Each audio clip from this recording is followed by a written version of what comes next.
नमस्कार welcome to astro console. आजकेर विषय धनु राशिर राशिफल मे 2024। तो धनु राशिर राशिफल बोलते गिए प्रथमेই बोलबो যে এই মে মাস তোমাদের জন্য অতীব শুভ একটি মাস। অতীব শুভ একটি মাস হতে চলেছে কারণ এই মাসে পরিবর্তন হবে বৃহস্পতির রাশি পরিবর্তন, এই মাসে পরিবর্তন হবে বৃহস্পতির নক্ষত্র পরিবর্তন। তো এই মাসে অনেক কিছু ঘটনা ঘটবে যেটা ধনু রাশির জন্য অতীব শুভ ফল আনবে। এই মাসে তোমাদের রাশিপতি বা লগ্নপতি দেবগুরু বৃহস্পতি পঞ্চম থেকে তোমাদের পঞ্চম ভাব থেকে ষষ্ঠ ভাবে যাবেন। ষষ্ঠ ভাবে গিয়ে তিনি কি করবেন? ষষ্ঠ ভাবকে প্রভাবিত করবেন। ষষ্ঠ ভাব হলো রোগ, ঋণ আর শত্রু। এই তিন পীড়া থেকে তোমাদের মুক্তি দেবেন। রোগ থেকে মুক্তি, ঋণ থেকে মুক্তি ও শত্রু পীড়া থেকে মুক্তি। তিনি বৃহস্পতি দেবগুরু বৃহস্পতি তোমাদের দশম ভাবে অর্থাৎ কর্মভাবে ফল দেবেন, কর্মভাবে শুভ ফল আনবেন, তোমাদের দ্বাদশভাবে শুভ ফল আনবেন এবং দ্বিতীয়ভাবে ধনভাবে শুভ ফল আনবেন। তাই আমি আবার বলবো যে এই মে মাস তোমাদের জন্য অতীব শুভ মাস। কি ফল আসছে এবং পুরো যে 1 থেকে 12 নম্বর যে রাশি ঘর ভাব আছে সেই ভাবগুলো সম্বন্ধে আমি বিস্তারিত আলোচনা করব রাশিফলের এই ভিডিওতে। তোমরা একটু মন দিয়ে শোনো, পরপর টু দ্য পয়েন্ট বলে যাব। খুব সংক্ষেপে ভিডিওটা করব, ধৈর্য ধরে একটু শুনতে হবে। আর বলবো যে নতুনদের বলবো চ্যানেলটিকে সাবস্ক্রাইব করে দাও। বাকি আবার বলছি, যদি ধনুরাশির অন্যান্য ভিডিও দেখতে হয় আমার চ্যানেলের, তাহলে তোমরা এই চ্যানেলের প্লেলিস্টে গিয়ে তোমরা ভিডিওগুলো দেখতে পারো। আমি বিশ্বাস করি তোমাদের খুব ভালো লাগবে। যাই হোক, আমি শুরু করছি আজকে রাশিফল। প্রথমত যে আমি বললাম যে লগ্নপতি দেবগুরু বৃহস্পতি, লগ্নপতি দেবগুরু বৃহস্পতি থাকবেন 5 নম্বর ভাব থেকে 6 নম্বর ভাবে চলে যাবেন 1 মে, মানে বৃষ রাশিতে চলে যাবেন, ষষ্ঠ ভাবে চলে যাবেন। এই 1 নম্বর রাশিপতি, এই যে দেবগুরু বৃহস্পতি অর্থাৎ 1 নম্বর ভাবের অধিপতি যদি 6 নম্বরে যায় কি ফল আনে? এটাই হয় যে আমি নিজে স্বয়ং লগ্নভাব যেহেতু বা রাশির ভাব নিজে যেহেতু লগ্নভাব, তাই আমি নিজে স্বয়ং কি চেষ্টা করব না ঋণ মুক্তি হতে, রোগ মুক্ত হতে এবং শত্রু পীড়া থেকে বা শত্রুকে জয় করতে চেষ্টা করব এবং এই জন্য আমি সর্বশক্তি লাগিয়ে দেব। কয়েকটি ভাব আমি বলছি, দশম ভাব, দ্বাদশ ভাব, আমি আবার বলছি দ্বিতীয় ভাব। এই 3টে ভাবে বৃহস্পতির পঞ্চম, সপ্তম ও নবম দৃষ্টি আছে। এই 3টে ভাব তো উন্নত হবেই, তার সঙ্গে সঙ্গে ষষ্ঠভাবে তিনি শুভ ফল দেবেন। ওই ষষ্ঠভাবে শুভ ফল হলো রোগ, ঋণ ও শত্রু পীড়া থেকে মুক্তি, ঋণ থেকে মুক্তি। আবার শুধু তাই নয়, বৃহস্পতি যেহেতু দৃষ্টি রাখেন 3টে, সেই দৃষ্টিগুলো দিয়ে এই 3টে ভাবেরও শুভ ফল আনবেন। অর্থাৎ কর্মজগতের সমস্ত বাধা দূর করে তোমরা দুর্বার গতিতে এগিয়ে চলবে। তোমরা নতুন কর্ম লাভ করবে, নতুন চাকরি লাভ করবে এবং কর্মজগতে নতুন করে একটা বিপ্লব শুরু হবে। কারণ ওখানে অলরেডি গুরু চেলা কেতু বর্তমান, এবং ওই গুরু দৃষ্টি পেয়ে চেলা আরও ফল দিতে শুরু করবে। এইবার ফল দেওয়া শুরু হলো, এই রকম একটা ব্যাপার। অর্থাৎ কর্মজগতে বিপ্লব আসবে, চেষ্টা করো, ফল অনিবার্য। লগ্নপতির এই বিচারটা আমি করলাম। এবারে আসছি দ্বিতীয় পতি অর্থাৎ ধনপতি শনিদেবকে নিয়ে। ধনপতি আছেন তৃতীয় ভাবে, অর্থাৎ বাহুবল প্রয়োগ করলে অর্থাৎ প্রচেষ্টা চালালে তোমরা কিন্তু ধন সঞ্চয় করতে সক্ষম হবে। তৃতীয় পতি তৃতীয় ভাবে, অর্থাৎ শনিদেব কুম্ভ রাশিতেই থাকছেন। তৃতীয় ভাবের অধিপতি। এইবার উনি যদি নিজের ঘরে থাকেন, আনন্দে থাকেন, তাহলে তৃতীয়ভাবে শুভ ফল পাবো। কোন দিক থেকে? না আশেপাশের মানুষজন না সাপোর্টিভ হয়ে উঠবে, আমাদের জন্য লাকি হয়ে উঠবে। তারা আমাদের সমস্ত কাজে, যে সমস্ত কাজে বাধা আসবে বা সমস্যা তৈরি হবে, সেই সমস্ত কাজে তারা আমাদের সাহায্য করবে এবং আমাদের এগিয়ে নিয়ে যাবে। এবার চতুর্থ ভাবে একটি সমস্যা আছে, সেটা হলো ওই মীন রাশিতে। ওখানে প্রথম 1 মে মানে 1 থেকে 15 দিন পর্যন্ত একটু সমস্যা থাকবে। মঙ্গল, রাহু ও বুধ এই তিনটে গ্রহ একসঙ্গে সহাবস্থান করবে, তার ফলে একটি যোগ তৈরি হবে, একটি নয় দুটি যোগ তৈরি হবে। প্রথম হচ্ছে রাহু মঙ্গলের সহাবস্থানের ফলে অঙ্গার দোষ তৈরি হবে। 2 নম্বর রাহু বুধ এই দুটো গ্রহের সহাবস্থানে নাগ দোষ তৈরি হবে বা বুদ্ধিভ্রম দোষ তৈরি হবে।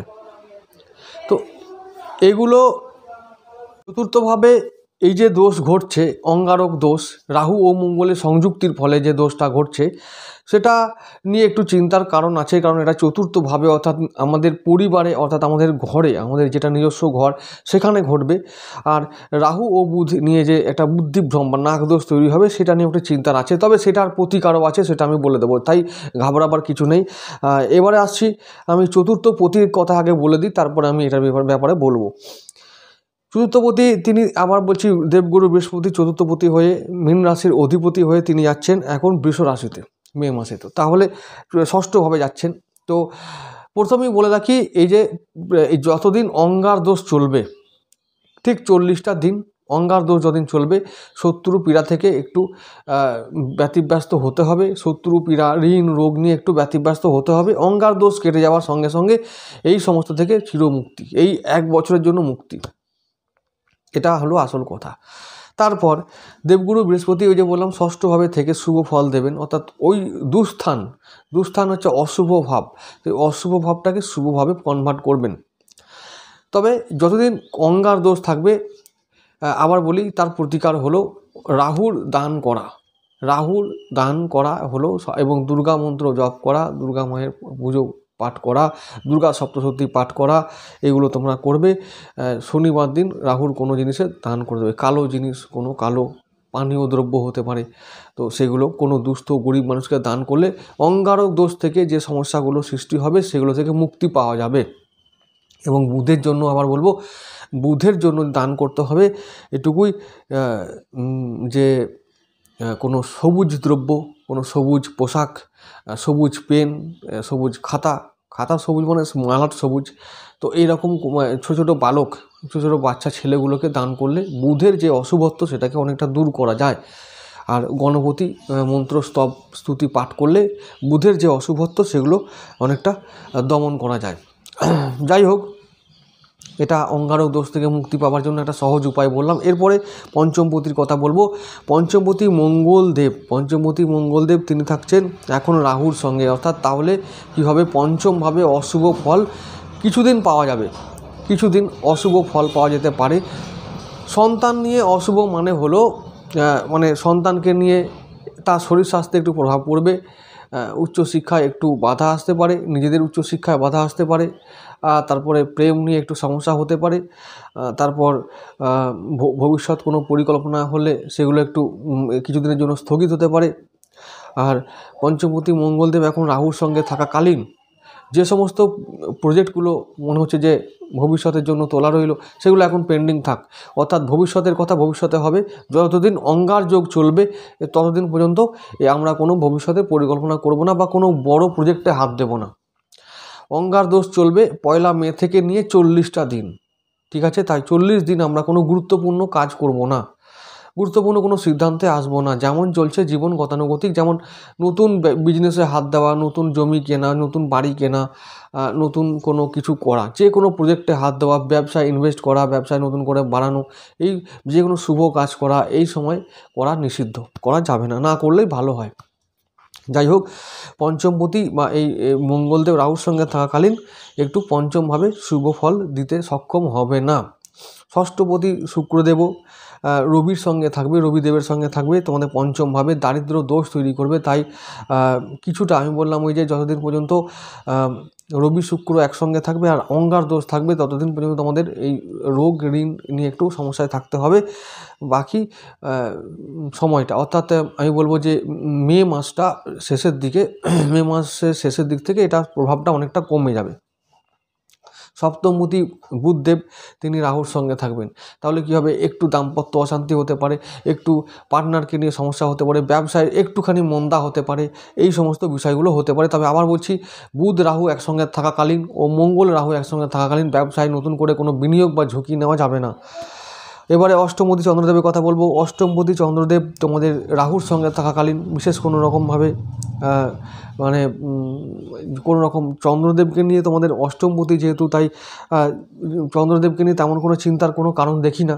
তবুও রাহুর সঙ্গে থাকাকালীন সময়ে যারা র্যাশ ড্রাইভিং করো বা অন্যান্য ঝুঁকিপূর্ণ কাজ করো, তারা সেই সময় একটু সাবধান থেকো। ব্যাস, অন্য সাবধান মানে হলো যে সাবধানতা অবলম্বন করা, ভয়ের কিছু নেই।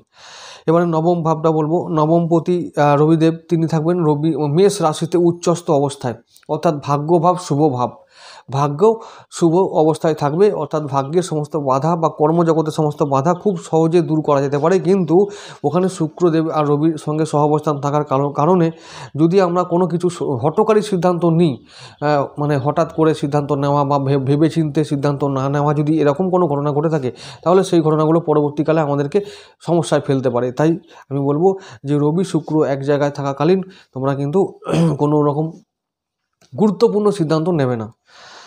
দশমপতি বুধদেব, তিনি আবার রাহুর সঙ্গে আছেন। কর্মজগতে সাময়িক বাধা থাকলেও তোমরা কিন্তু বাধা জয় করতে পারবে, কোনো রকমের চিন্তা করার এই জায়গায় কিছু নেই। জগতের সমস্যা মানে ধরে নাও বসের সঙ্গে যদি বনিবনার অভাব ঘটে, যদি কোনো রকম সমস্যা দেখা দেয়, কর্মচ্যুতি হওয়ার সমস্যা দেখা দেয়, তো সেগুলো সাময়িক, সেগুলো কেটে যাবে, সেগুলো নিয়ে কোনো চিন্তা করার কারণ নেই। 11 নম্বর অর্থাৎ একাদশপতি আমাদের শুক্রদেব, তিনি থাকছেন রবির সঙ্গে তোমাদের পঞ্চমভাবে।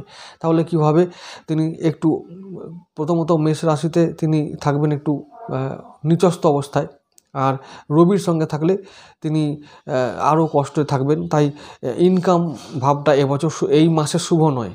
ইনকাম নিয়ে একটু সমস্যায় থাকতে হবে বা উপার্জন নিয়ে সমস্যায় থাকতে হবে। তবে আবার বলছি, এটা সাময়িক, তোমাদের কিছু দিনের জন্য। সেটা হলো 15 মে পর থেকে কিন্তু এই সমস্যাটা কেটে যাবে। 15 মে পর্যন্ত এটা চলবে, 14-15 মে পর্যন্ত চলবে, তারপরে এই সমস্যা কেটে যাবে। আবার বলছি যে দারিদ্র দোষ যে তৈরি হচ্ছে পঞ্চমভাবে, সেটা থেকে তোমরা সম্পূর্ণ মুক্তি পাবে ওই 14-15 মে থেকে। দ্বাদশপতি মঙ্গলদেব, তিনি থাকবেন রাহুর সঙ্গে। তাহলে কি হবে, দেখো এখানে অঙ্গার দোষ তৈরি করার কথা অনেকেই ভয় দেখাচ্ছে বা অনেকে ভয় দেখছে, তো সেটা নিয়ে আমার কিছু বলার নেই। কিন্তু আমি আমার দিক থেকে বলবো যে অঙ্গার দোষ যেমন দোষও বটে, তেমন যোগও বটে। তাই আমি বলবো যে রাহুই কিন্তু বিদেশ থেকে টাকা আনবে আর তোমাদেরকে সুযোগ দেবে, বিদেশি কোম্পানির সঙ্গে টাই আপ করানোর চেষ্টা করবে, অনলাইন বিজনেসের যারা করো তাদেরকে টাকা দেবে, যারা সফটওয়্যারে বিজনেস করো তারা টাকা পাবে, যারা সোশ্যাল মিডিয়ায় কাজ করো তারা টাকা পাবে, তারা উন্নতি করবে, তাদের প্রচার হবে, নাম প্রসার হবে, খ্যাতি হবে। যারা বিদেশি কোম্পানির সঙ্গে বা বিদেশের সঙ্গে যে কোনোভাবে যুক্ত, তারা কিন্তু এবার ফুলে ফেঁপে উঠবে। তোমাদেরকে বলে রাখি, বিদেশি মুদ্রা ইনকাম করবে, বিদেশি মুদ্রার সঙ্গে যারা জড়িয়ে আছে তারা কিন্তু লাভবান হবে। তাই আমি বলছি যে ভয় পাওয়ার কিছু নেই। শুধু একটাই কথা বলবো যে বাণী ও ব্যবহারকে নিয়ন্ত্রণে রেখে এবং গাড়ি খুব সাবধানে চালিয়ে তোমরা যদি এই 40টা দিন অতিক্রান্ত করতে পারো, তাহলে ভয় পাওয়ার কিছু নেই। আবার বলছি, 4th হাউসের অঙ্গার দোষ রাখার, 4th হাউসে অঙ্গার দোষ মানে হলো যে বাড়িতে গৃহগত সমস্যা হবে, অর্থাৎ গৃহে সমস্যা হবে, বাদ বিবাদ ঝগড়াঝাটির সমস্যা হবে। এগুলো থেকে তোমরা সাবধান থেকো, যেন কোনো রকমভাবে বাদ বিবাদ না ঘটে, সেই রকম চেষ্টা করবে, সেইভাবে থাকবে। মানে তার মানে বাণী ও ব্যবহারকে নিয়ন্ত্রণে রাখাই হলো তোমাদের আসল উদ্দেশ্য। যাই হোক, ধনুরাশিকে বলবো যে একটি অতি প্রিয় রাশিগুলির মধ্যে একটি রাশি, যোদ্ধা রাশি। তোমরা জীবনে যুদ্ধ করতে ভয় পাও না, তোমাদের জীবন যুদ্ধই হলো তোমাদের আসল মন্ত্র বা উদ্দেশ্য। তো এই রকম একটা যোদ্ধা রাশি, সবথেকে শক্তিশালী রাশি, দ্ব্যর্থক রাশি, দ্বিস্বভাব রাশি, এদেরকে বলবো যে তোমাদের মে মাসটা প্রথম দিকটা একটু কষ্ট হলেও যে তোমরা তোমাদের নিজেদের গুণে, তোমাদের নিজেদের চরিত্র বলে তোমরা কিন্তু তোমরা এই যে দুর্ভাগ্য, সেটাকে মাসের শেষের দিকে সবটাই জয় করতে পারবে। এই মাসটা তোমাদের জন্য আমি বলবো প্রথম দিকটা ছাড়া বাকি দিনগুলো তোমাদের জন্য এটা অতীব শুভ মাস। গুরুদেব রাশি পরিবর্তন করার ফলে ধনভাব শুভ করবেন, কর্মভাব শুভ করবেন এবং দ্বাদশ ভাব শুভ করবেন। আমি এই যে বললাম, অঙ্গার দোষ নিয়ে কিন্তু ভাবার কিছু নেই। ওই অঙ্গার দোষটাই যারা বিদেশি কোনো কিছুর সঙ্গে যুক্ত আছে, তারা কিন্তু ওই অঙ্গার দোষ থেকে যোগের ফল পাবে। তাই বলবো যে আমি আবার বলছি যে বাণী ও ব্যবহারকে নিয়ন্ত্রণে রেখে তোমরা চেষ্টা করবে যাতে কিছু হয়, মানে আমাদের সিচুয়েশনটা কন্ট্রোলে থাকে। বৃহস্পতির জন্য আবার বলবো যে ধনু রাশি, ধনু লগ্ন হলে তোমাদেরকে পোখরাজ ধারণ করতে বলবো, কাঁচা হলুদের সেবন করতে বলবো, আর বিষ্ণু সহস্রনাম জপ করতে বলবো, আদিত্য হৃদয় স্তব পাঠ করতে বলবো। যাই হোক, তাহলে তোমরা এইগুলো যদি করো রেগুলার, তাহলে তোমরা যে রাশির মধ্যে যেসব অশুভত্ব আছে বা জন্মছকে যেসব অশুভত্ব আছে সেগুলোকে তোমরা খুব সহজে জয় করতে পারবে। বন্ধুরা, আজকে এটুকু থাক।